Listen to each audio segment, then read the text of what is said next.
Good morning. So 9 a.m. is early for New York City. So this panel has two challenges. One, to take on a controversial and at times extraordinarily complicated debate about the use of risk assessment, and also to wake everybody up. The good news on that score, or on both scores, is we have the criminal justice equivalent of the Beatles or your other favorite rock stars to get the party started this morning. I'm really excited to be here and introduce our guests. I'll just do name and titles, but I encourage you to look at the bios in the program. Really extraordinary panelists. All the way to my left, we have Liz Glazer, who is the director of the Office of Criminal Justice here in New York City. We have Insha Rahman, the Director of Strategy and New Initiatives at the Vera Institute of Justice. And to my immediate left, Dr. Marie VanNostrand, the Director of Data Analytics at Luminosity. So in the introduction, the MC mentioned the topic we're going to discuss. Just to be clear, since the debate is complicated, and it gets more complicated because it seems to be a bit of a Rorschach test for those folks who aren't familiar with old school psychiatric practice. That's the ink blot, right? A lot of people see a lot of things in the debate, some of which I think are justifiably there, other things I think are imported from other concerns about criminal justice. So we're going to try to do two things. We're going to try to clarify the debate about risk assessment, and perhaps if we do a good job clarifying the debate, we'll further complicate anyone in the audience's views that are particularly one-sided. In other words, my hope is that everyone will leave slightly more ambivalent, but also slightly more informed about the debate. And last sort of note, just to clarify, what we're talking about when we talk about risk assessment today, we're going to talk about jurisdictions who use predictive algorithms, right, formulas to inform pretrial decision-making. The risk assessment debate spans the full continuum of criminal justice practice from arrest all the way through sentencing. We're going to focus on pretrial. And the second piece is that we're going to focus on primarily two types of predictions: predicting failure to appear in court while a case is pending, and predicting the likelihood of rearrest while a case is pending. So those are the two predictions we're going to worry about this morning in the pretrial space as we consider the debate. Okay, everyone's excited? You pumped? I can tell. There's palpable energy in the room. So the subtitle of the panel is Perspectives on a Complex Debate. So what we're going to do is start by framing the debate. And to be clear, I'm not going to ask the panelists at this juncture to present their personal and/or professional views on risk assessment. What I want to do is ask our panelists to help us frame the debate. So I'm going to start with Marie and ask Marie to lay out the strongest arguments that are typically leveraged against the practice of risk assessment. Take it away. Okay. Terrific. Good morning. So I have put together 6 primary arguments against pretrial risk assessment. There could be more, but I focused on the 6 that I hear the most and I think that we need to be most responsive to. The first is that assessments use biased data because justice system data is biased, because the justice system is biased, right? And so research is clear that people of color and those of lower socioeconomic status receive disparate treatment at nearly every stage of the pretrial justice system. So with that being true, the result is that criminal justice data reflects those biases. If we use the data, it can institutionalize or even perpetuate that bias. The second is that assessments can result in biased classification, right? The classification of risk that a person falls into. It's mathematically impossible, and this is true, it's mathematically impossible to meet 2 primary measures of non-bias or race neutral at the same time if the average failure rate of one of the groups, say a particular racial group, if their failure rates are different than another, right? So mathematically that is true. When it is true, it's impossible for the assessment not to either have predictive bias, right, where it's not predicting equally, or disparate impact, right? And what I mean by this, that, well, keep in mind also that average failure rates oftentimes do vary, and they vary simply by the artifact of how we choose as researchers to measure the outcomes, as well as the bias in the system and in our society. And so if an assessment predicts equally well across groups, right, it classifies equally well across groups, which avoids predictive bias, it will classify more people of a particular group in a higher risk category, which results in disparate impact, right? So you can't have one or without the other mathematically. That is true. The third is that there's really a dearth of what I call usable data to develop assessments. And I think this is one that's not talked about enough, frankly. Pretrial risk assessment is in its infancy. Two of the most widely used pretrial risk assessments, the Colorado and the Virginia, were developed on fewer than 2,000 cases. The Ohio pretrial risk assessment, known as the ORAS-PAT, which is used in states and jurisdictions across the country, was initially developed on fewer than 1,000 cases, right? It's only recently that there have been larger and more sophisticated studies. Now, I think there's a lot of reason for this. The primary reason is the lack of high quality research, even now when there's really a substantial interest in this and financial investment, is the lack of integrated justice system data. It is so challenging to obtain and integrate data that's needed for this particular type of research. We could have a whole session on this, and I think one of the breakouts after this is going to be partially about that. The fourth argument against risk assessments is a lack of transparency. And there's so many ways in which a risk assessment can lack transparency. And oftentimes it lacks several different types of transparency. First, some risk assessments are proprietary, and so the factors and the weightings are just unknown. They won't be revealed, even to the end users or the people who are being assessed by them. They're oftentimes developed using machine learning techniques, which is also referred to as a black box. It's very difficult, if not impossible, to investigate the algorithm. Often the underlying research itself is not open to public scrutiny, right? We can't look at how this tool was created, not even outside researchers. And finally, an assessment can be implemented in a way that the underlying data used to score the assessment or the results themselves cannot be challenged or changed. So we have to remember that, you know, these are being used in real life, right? They're being provided to a judge, to a prosecutor, hopefully to a defender. But oftentimes the results are what they are, and they don't know, no one knows how these results were generated, and they can't be challenged and they can't be changed, right? So I have two more. The fifth, and this is a really important one that I think also goes unspoken too often, which is that policy decisions are disguised as research, right? So assessments are usually research-based. There's no doubt about that.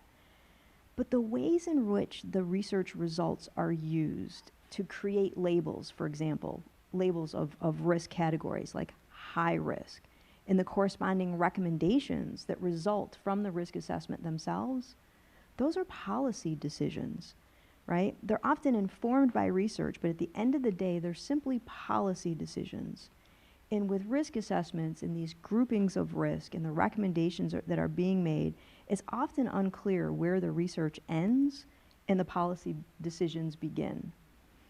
The risk category groupings, the categories of labeling, and the recommendations can be disguised as evidence-based. And the last argument against risk assessment, which is a real sort of on-the-ground practical one, relates to implementation challenges. Even as an assessment that it's based on high-quality research can have unintended consequences due to implementation. So I'll leave you with an example. There was a county in Ohio that had a severe jail crowding problem. They were facing a civil rights violation lawsuit due to those conditions. And so they implemented a pretrial risk assessment in hopes to reduce their jail population. But they also did it with very little training, education, planning, and so on. And unsurprisingly, implementing this pretrial risk assessment in that way really quickly, severely increased their jail population. Now, I need to say that they actually went back later and implemented the same assessment using a very different strategy, and they ultimately did effectively reduce their population. But the result, not surprisingly, was the implementation of even the best risk assessment can make things worse. So those are my 6. Thank you so much, Marie. We will return to implementation challenges later in the discussion since, as Marie points out, any tool, even the best tool, is far from self-executing, and a lot can go right and a lot can go wrong. Turning now to Insha, again, not to present your personal or professional views, but just to present the strong, muscular case for risk assessment in 2019. Take it away. Here's pressure at all. And here's what I'll say about the strong muscular case for the use of risk assessment instruments is that they actually go to some of the key points that Marie raised about the challenges and perhaps the drawbacks of risk assessment. And I'll boil it down to 4 reasons why risk assessments are commonly used, and the proponents of them feel like these are 4 reasons why they should be used, recognizing that they have limitations. And those 4 reasons are: 1, accuracy; 2, efficiency; 3, consistency; and 4, actually transparency. And so let me put each of those sort of in a little bit more context. The first one, accuracy. So Marie talked about the algorithms, right? And whether those algorithms are algorithms that are just a very clear set of questions with weightings of the assessment and a score versus the more black box sort of algorithms that are part of machine learning, where you literally program a computer to take in data and sort of shift the algorithm and the weightings based on new data that's coming in. Both of those forms of risk assessment have actually been demonstrated in studies, including a fascinating study here of judges in New York City. They've actually been shown to perform better in terms of predicting whether people are going to return to court if they're released, and predicting whether people get rearrested during the pretrial period. And what I mean by better is compared to judges with their sort of unfettered discretion and looking at the case in front of them and making a decision about pretrial release or bail or remand detention. And that's, I think that's not often talked about nearly enough, that just on the data and what we have in front of us, we actually know these risk assessment instruments, if followed, can really improve the accuracy of judicial decisions about pretrial release. So that's point 1, sort of in favor of risk assessment tools. The second one is efficiency. Here in New York City, if you ever sit in criminal court arraignments, which is the first court appearance after an arrest, what you see is really a well-oiled machine of, there's a prosecutor who's already looked at the charges and filed an accusatory instrument. There is robust public defenders who really put on a great argument for their clients. There are judges who are well-trained in the law and have resources such as pretrial services readily available to them. That is sort of the high watermark, I would say, New York City, and how we do pretrial release here. If you go to most other parts of the country, including just upstate New York, go a couple counties sort of to the northwest, to Cortland County, and what you'll see is that people are often at arraignments without a prosecutor there to assess the charges. They might be arraigned by a judge who actually is not a lawyer and has not had formal training in the law. They might actually be arraigned without a public defender or any kind of defense counsel next to them. So that sort of inefficiency, right, where it's a very haphazard process, risk assessment tools can actually bring some efficiency to that process if, say, the lay judge has something to help guide him or her in making that pretrial decision. So that is one way, and that is actually how bail gets set across most of this country. And so it's really important to think about what are the tools, what are the mechanisms to streamline and make more efficient those decisions about pretrial release versus bail. The third thing is consistency. I was a public defender here in New York City before coming to Vera, and one of the things we would routinely do as defense counsel is sort of game the system to say, not that judge, I'm going to wait until night court to go in front of that judge. Why? Because we know that judges are human and humans make different decisions even based on the same set of facts and what's in front of them. Risk assessment instruments essentially sort of standardize and bring consistency to the judicial process. It's just fundamentally not fair, I think, to any of us in our sense of fairness to say, if I go in front of one judge, I might have one outcome on a case with the exact same set of facts. If I go in front of another judge, there might be a very different outcome. And so risk assessment instruments help sort of across the system, if implemented and if followed with fidelity, to bring a consistency that I think is really important to our sense of procedural justice and fundamental fairness. And then the last thing is transparency. Marie raised the point that many critics of risk assessment tools say, well, these are black boxes. We don't have any insight into how they were developed, what the factors are, what the weighting of these different scores are, who makes the decisions about who is low, medium, high risk. And in fact, what you can do, knowing that there is always bias in our criminal justice system, as there is in many different systems that we work in and reckon with every day, risk assessment instruments can actually help to capture where the bias is and make that transparent in ways that are actually quite remarkable and transformative. New Jersey, our neighbor right to the west of us, they implemented a new risk assessment instrument about 2 years ago and collected a tremendous amount of data each month at the county level that essentially was guided by the risk assessment tool and the factors and the key measures, the metrics that we would want to know about pretrial release decisions. And that has transformed how New Jersey is thinking about, is our system working, is it not, where do we need to make adjustments? And the risk assessment instrument really helped to create a structure and a shape for transparency that is, I think, really remarkable and goes to the point that Marie was raising, the critics who say there isn't transparency. In fact, risk assessments can bring transparency to a process that otherwise feels quite oblique in terms of judges and individual decision making. So those are four. There are many other sort of arguments that are put forth for the benefits of risk assessment tools, but I think that that's a good summary of the four main reasons why many jurisdictions have adopted them and many more are considering doing so.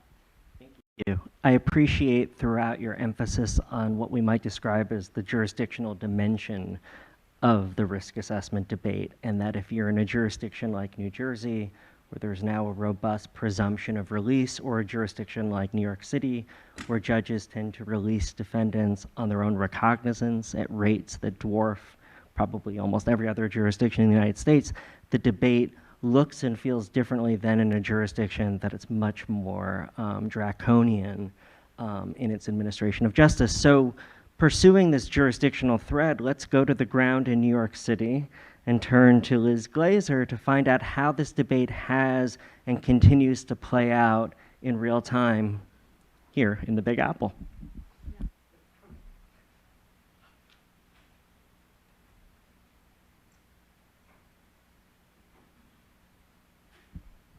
You surprised me. I was so gripped by my colleagues and their account that I forgot about the microphone. So thank you. So I thought that was such a fantastic rendition of the arguments that we hear and have to address as policymakers and operators of the system.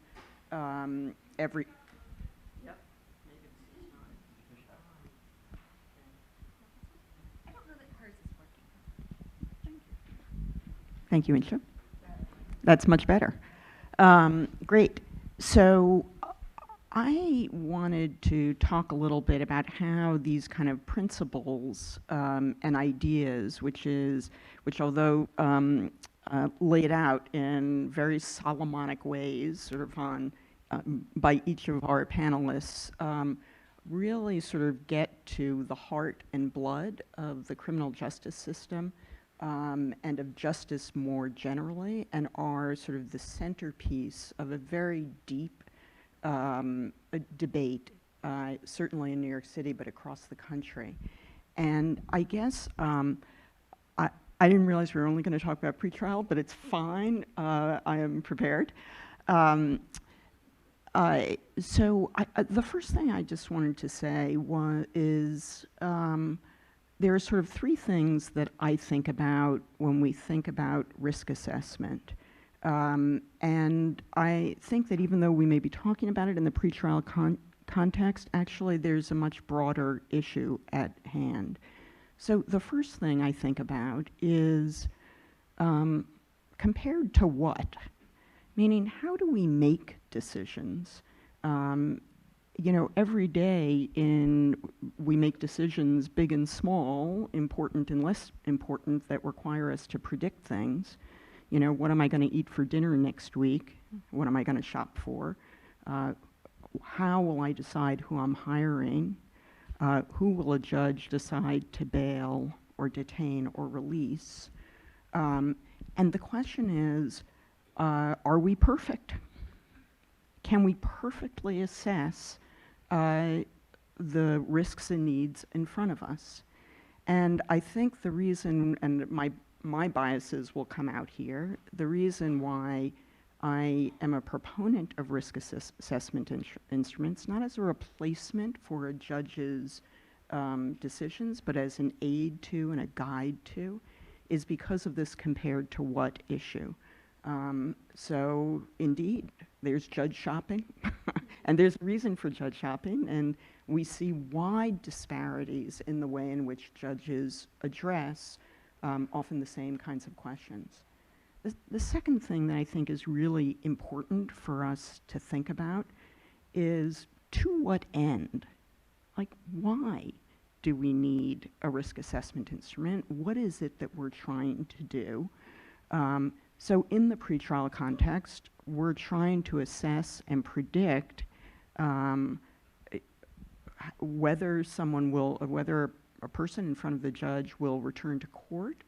And in some jurisdictions, almost uniquely not in New York. New York is one of only 2-ish states that does not use this feature, whether the person will commit a crime during the pretrial period.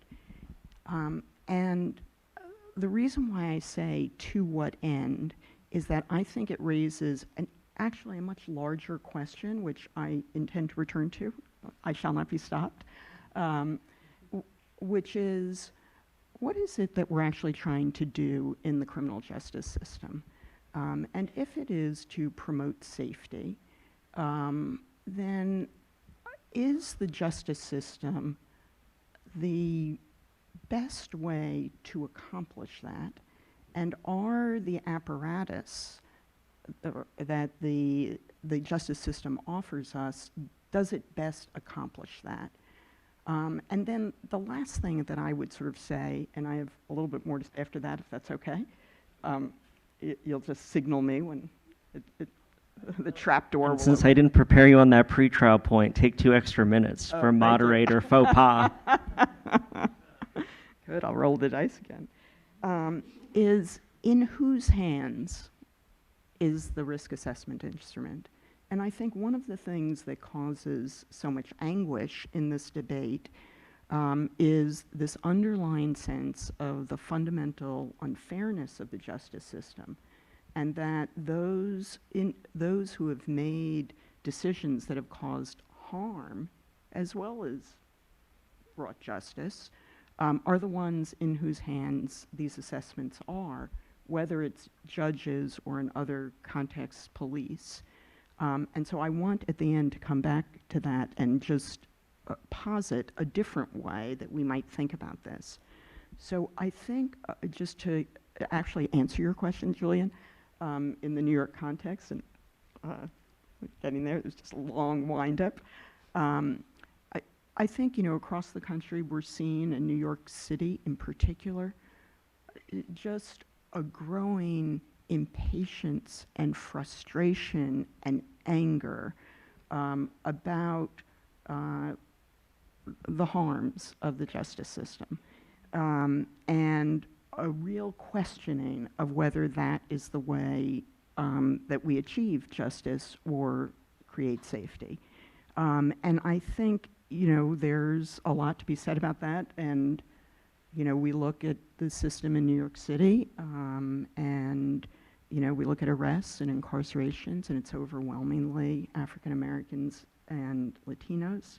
And I think the focus on how have these decisions been made all along, who do cops arrest, who do prosecutors charge and how, who do judges hold in detention or bail and how, are the burr under the saddle here.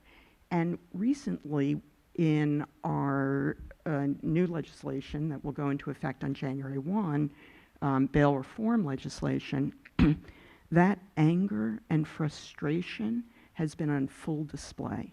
Because what the statute did was that it simply said to cops and to courts, we no longer trust you to make those decisions in a huge swath of cases. So cops, you may no longer arrest a whole ton of people who you've been arresting, people charged with misdemeanors, which is about 3/4 of our arrests. Judges, you may no longer even consider bail or detention for people charged with misdemeanors and nonviolent felonies. As I said, you can only consider flight risk, you can't consider danger. This will have a dramatic effect on our use of jail, but it will not be aligned with risk in any way at all. Because what we have done is that we pretend that the name of the crime equals the risk, whether the risk is failure to appear or reoffending. In New York City, we are now developing a new instrument, and Aubrey Fox, who's the head of our pretrial services agency, is here, and Marie, am I allowed to say this, is also working on this with us. That reveal. Oh, sorry. Was that? I'm Oh joking. God, I feel like I'm totally screwing up my role here. And all the things that Insha and Marie raised about how we use a risk assessment instrument are directly addressed by this.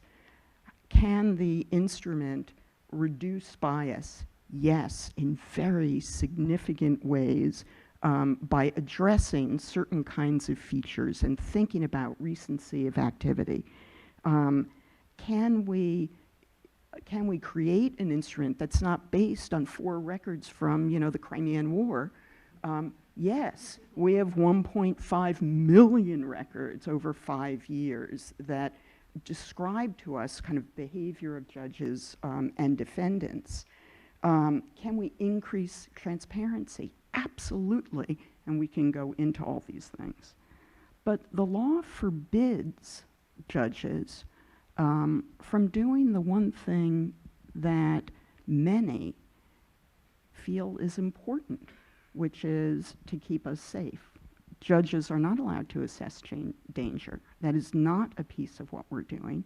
And yet we know that when people are arrested for a misdemeanor or nonviolent felony or violent felony, no matter what the arrest is, the likelihood of committing a violent felony during the pretrial period is more or less the same.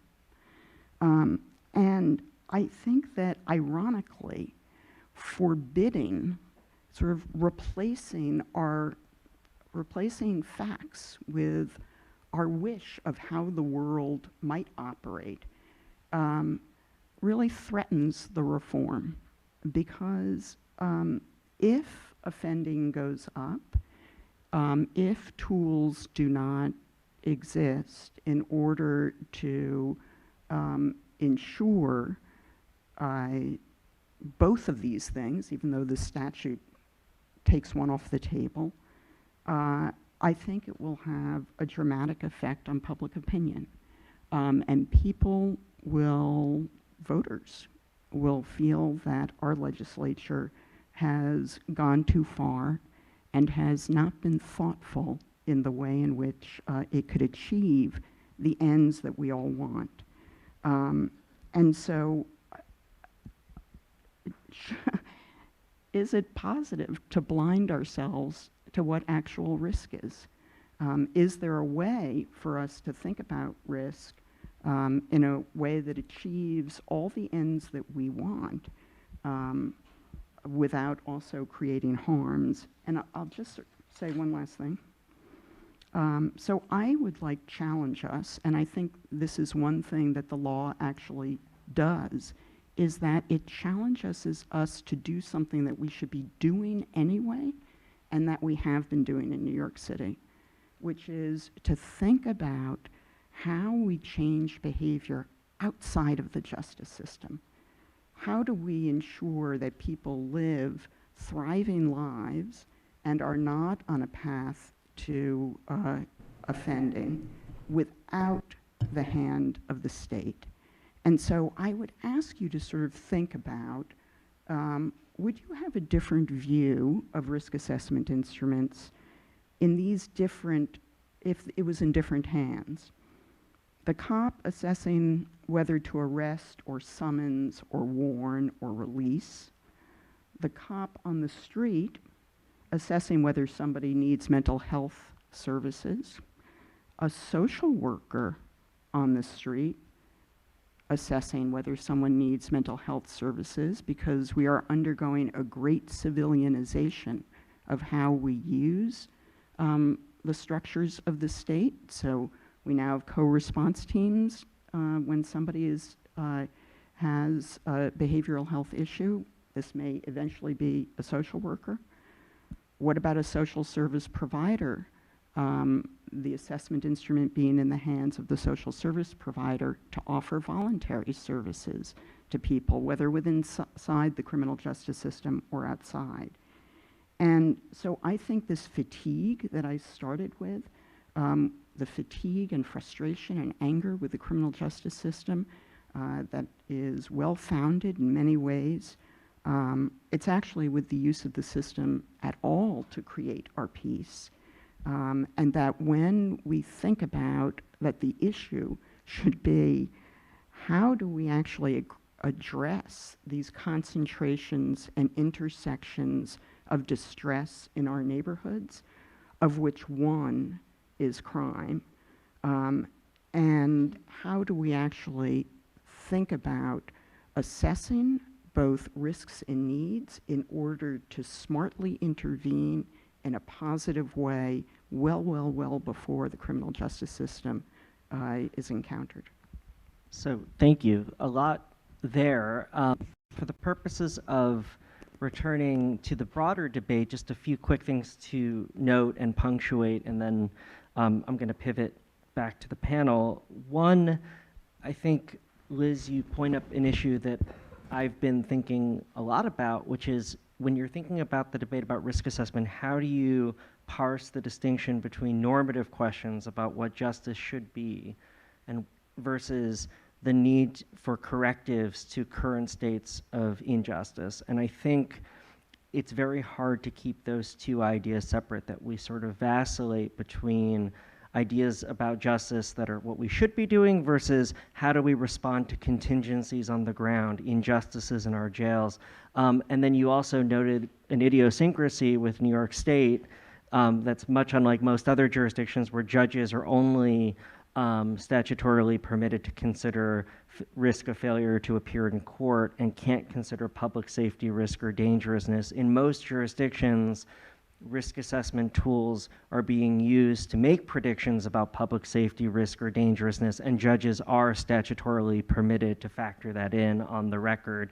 And then you made a point, closer to the outset that I do think also is a point of confusion, that a risk assessment tool, again, even a very well-constructed, locally validated tool, is not intended to usurp the discretion of judges or other system actors, though to Liz's point, sometimes the statutory framework can confound that problem. But to be clear, the idea here is to inform discretion, not to usurp discretion. So either in response to many of the ideas that have come out or to take in a different direction, let me turn to Marie, who's done a lot of work both here in New York, across the river in New Jersey, and throughout the country, for more of your personal and or professional take on the debate and where it stands.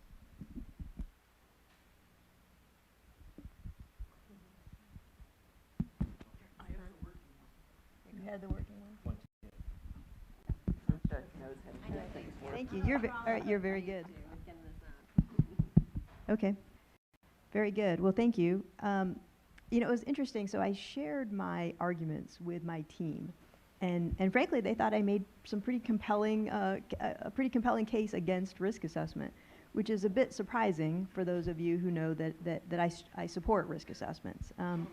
I support extensively researched, thoughtfully constructed, fully transparent, and painstakingly well implemented pretrial risk assessments, right? So there's a difference. You know, I'm a proud member of the Research Collaborative here in New York City, working on a release assessment, which I think is a much more proper name for these tools. The reality is that I think I can articulate the arguments against risk assessment hopefully well, because what kind of practitioner and researcher would I be if I wasn't living by those every day and trying to ensure that the work that we do is responsive to them. And I think New York City is just an incredible example. I wish we had more time to talk about everything that they've done to really be responsive to those. Let me tell you a little bit about why I support risk assessments and sort of how I've come to this place. I started my career as a practitioner, and much of my experience as a practitioner is what drives my research. I started out as a probation and parole officer, and then later as a pretrial services agency manager. And it was that experience of seeing the disparity and the discrimination in the pretrial justice system in this country, now this was at the state level, it was that harsh reality of seeing day in and day out how people of color, minorities and the poor were treated so incredibly different in the system. It was just too often unjust, biased, overly costly, and it made us unsafe. So it was that experience that actually made me declare my life's purpose as being reducing the disparity and the discrimination in the pretrial justice system. Now I have to say that was over 25 years ago, so clearly I have a lot of work to do, and I need to live much longer, apparently. But I think it'll give you a sense of sort of what brings me to this place and what makes me look to risk assessment as well as other things to try to be impactful. I just think that the choice between a risk assessment or a release assessment that could potentially introduce the challenges I've identified earlier, as if our system doesn't already have those challenges without it, it's a false choice, right? The truth is that our current criminal justice system experiences and suffers all of those things, right? Criminal justice data is biased. That's the same data that judges must consider by law when they're making their release or detention decisions, right? So they're forced to be using the same data. Human decisions are biased. All types of human decisions, right?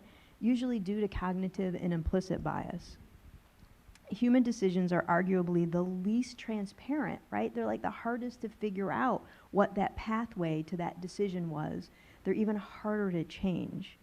So I'm not in disagreement with the arguments that I presented against risk assessment, but I still believe in science, right? I believe in the power, right? That's a new thing these days, right? I believe in the power of data and analytics, right, to make things better. You know, risk has to be assessed one way or another. It can be assessed through clinical judgment, right, clinical prediction, professional judgment, or through actuarial or risk prediction, or a combination of the two. And as Insha said, you know, the research is so clear that the combination of the two produces the best results being the safest, most transparent, and most accurate decisions that can be made. This isn't just true in the pretrial justice system, right? It's true everywhere. Like, when I go see my doctor, I don't want her to just look at me and rely on her professional experience to diagnose me, right? I don't want her to use Google either. I would like for her to consult the research not any research, just the research that meets specific criteria, right, of quality that's been replicated. But I don't want her just to rely on that. I want her to look at that research and combine it with her professional experience and judgment to diagnose me, right? I think that's going to give me the best chance of recovery.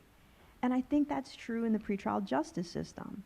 I also strongly believe that the arguments against risk assessment can be addressed. And in New York City, the collaborative that they've put together is just amazing, right? As it relates to, there's multiple independent research teams, right, as part of a collaborative approach. There's a research advisory council. There has been stakeholder and community and affected individual engagement from the beginning, right? I could sort of respond to each and every one of the arguments and then some.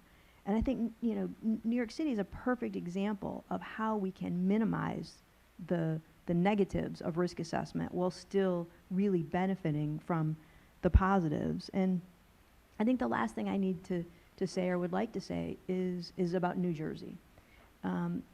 New Jersey implemented a risk assessment in combination with legislation and policy changes. And I was heavily involved in that. I actually did the study that was sort of the catalyst for criminal justice reform in New Jersey, and I'm very proud of that. And I've been side by side with them for the past 4 years during implementation and development. In the past 4 years, the state of New Jersey has reduced their jail population by 40%. The state. That is 6,500 fewer people, primarily people of color, who are not incarcerated every day in the state of New Jersey, right? Thousands and thousands and thousands of people. This was accomplished while maintaining court appearance rates and public safety rates and reducing racial disparity on many key measures. Now, undoubtedly, there's still a lot of work to be done, right? But this is a huge leap forward in this area. And the last thing I'll say is I've had people tell me that they think, and they mean it, that this could have been accomplished in New Jersey without the risk assessment. And I will tell you that that would never be said by anybody who was involved in the legislative or implementation process. It was definitely an important and critical part in addition to the policy and the legislative changes. And so I think we're still at the early stages of risk assessment, but I still believe that it has a lot to offer us in the pretrial justice system. Thank you. Insha, I wanted to, as we sort of sprint closer to the finish, but ask you to weigh in with your personal professional views on this. And then I will have one more question for Liz too, so we'll have to have a microphone ready. Sure. And so I'm the last on this panel as the person who is not going to sing the praises of risk assessment tools. That said, I'm a little bit agnostic because I actually think the sort of raging debate to be either pro or anti-risk assessment actually gets in the way of the real issues that we need to address when it comes to mass incarceration, who we decide to detain and who we release, and how we think about the pretrial decision. So as I said, I was a public defender, and when I first came to Vera, my feeling was anything that actually sort of systematizes and in fact makes sort of cookie cutter and sort of takes away individual discretion from judicial decisions is a bad thing. I've actually relented on that some, and the reason why is because I think in New Jersey, the most important thing that the risk assessment tool did there was it helped to create a culture where judges decided upon release, where prosecutors consented to release far more. But I'm not sure that it was actually just simply the risk assessment tool itself as much as it was the creation of it and that process, which I know you, Marie, spent literally maybe thousands of hours working with the state to actually say we as a system are going to move in this direction where what we do is we prioritize pretrial release. I think you can do that with or without a risk assessment instrument. The real crux of the matter is the culture change of decision making about pretrial release. In this country, we have created mass incarceration just only over the last 50 to 60 years. We've forgotten that it's actually a really recent phenomenon, and that those are decisions that we made in response to real or perceived upticks in crime, where what we see is, we went from about 300,000 people in jail and prison back in 1970 to 2.2 million today. And Liz sort of framed that as the sort of response to that is anger and outrage. I actually think the response to that, at least in the New York statute that was passed on April 1st and goes into effect in January of 2020, is to right-size and correct for the gross injustices and the bad decision-making that led us to mass incarceration. So New York City is a tremendous example because we have right now about 7,500 people in jail for a city of 8.5 million people. That translates into a jail incarceration rate of about 136 out of 100,000 people. Compared to any other big city in the United States, we are doing mass incarceration at a much, much smaller scale. Literally, other cities have jail incarceration rates of 250, 400, 500 people, not what we have here in New York City. Yet, if we were to incarcerate at the same rate as Germany, which I think we all believe has a decent system of justice and is a sort of accurate sort of peer for us to look to, we would have about 1,500 people in jail here in New York City. And, Liz raised this, I think, really important point about what about risk? The way that the new statute in New York is set up is it's essentially a charge-based approach. Misdemeanors, nonviolent felonies, there is no discretion to detain. It is literally release, but the discretion is around the margins of what conditions of release will get this person back to court, given that the purpose of the bail statute, at least here in New York, is solely around failure to appear and court appearance.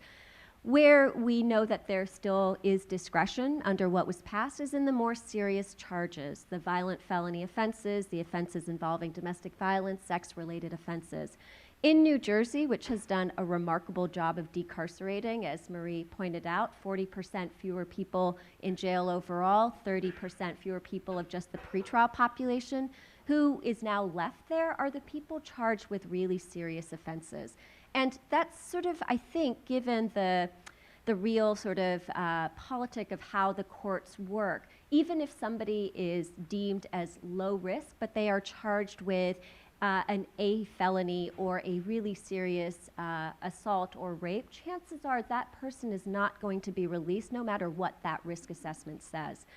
Washington, D.C., which has been doing a sort of risk-based system, perhaps sort of for the longest of any place sort of effectively in this country since 1991, what they have is a concurrence rate of 70%, meaning that judges follow the risk assessment recommendation about 70% of the time.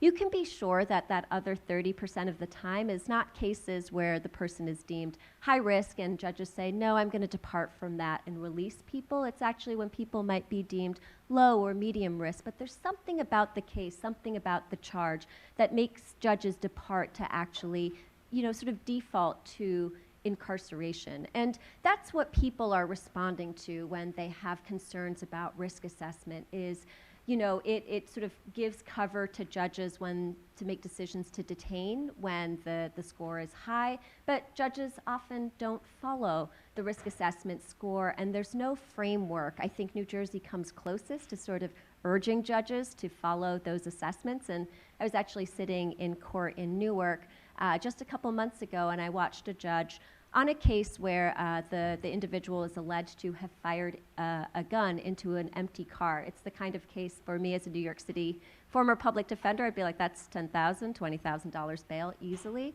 The risk assessment tool there recommended that this person essentially be released. They were deemed level 1 in terms of their risk score, which is the lowest score. And that judge, amazingly, to his credit, followed that risk score. And that's not something you usually see, though. That actually is, in my view, sort of an aberration and unusual, and I think speaks to the success of sort of culture change in New Jersey, but that's actually really hard to create across most of this country. And so I actually think legislation that helps to sort of limit that discretion, what we have passed here in New York, I think what will actually happen is that it just means we rely on incarceration less, which means we can invest in everything else, community-based supports, treatment, meaningful pretrial services. We can invest in that as opposed to overinvest in incarceration. Awesome. So we're running out of time. We did start a couple minutes late, but I'm sort of squabbling with the timekeeper. If you can see my mouth moving, I'm not. But I don't know if I'm going to win this one. I'm not. This is forum shopping. This isn't my home forum. But so Liz, just I guess what I wanted to ask you, and unfortunately you're only going to have a few seconds to answer, but I think it's critical is. I think Marie hit the nail on the head by saying it all rises and falls on implementation. Insha nailed it on the head when she said it's all about culture change. And something is working profoundly well in New York City right now on both those metrics. And I guess in a minute or less, what's the takeaway from your perspective overseeing this sort of positive, good implementation, good culture change, aside from working with Vera, Luminosity, and the Center for Court Innovation? What is it? Is this one working? So I think New York is lucky and unique in many, many ways. And I think the most important way in which we are lucky and unique is that for decades, we have had a culture of release in our city. Our judges release about 70% of the people who come before them without any conditions at all. In the last 5 years, we have also funded and with our partners implemented a very robust series of supports for people so that judges have an option between jail and nothing. Judges, defenders, prosecutors, people who are arrested have voted with their feet on this. Huge uptake on it and very, very good results. And that, along with a lot of other very, very intentional efforts, have dropped New York City's jail population by almost 35% in the last 5 years in quite an intentional way. So today we look like the United Kingdom. Our target is to be at about 4,000 people in our jails, at which point our incarceration rate will be that of Norway's. Could we go lower? That is always our hope, and that is why I always come back to this issue of it's not all about the criminal justice system. It's about what happens outside of the criminal justice system. It's about how we build and support New Yorkers to live productive lives. Apologies that we don't have time for questions, though I hope you'll agree it was well worth it to hear the panel weigh in on these topics. And I want to thank everyone for your attention, thank our wonderful panelists, and have a great rest of the day. We love you, New York!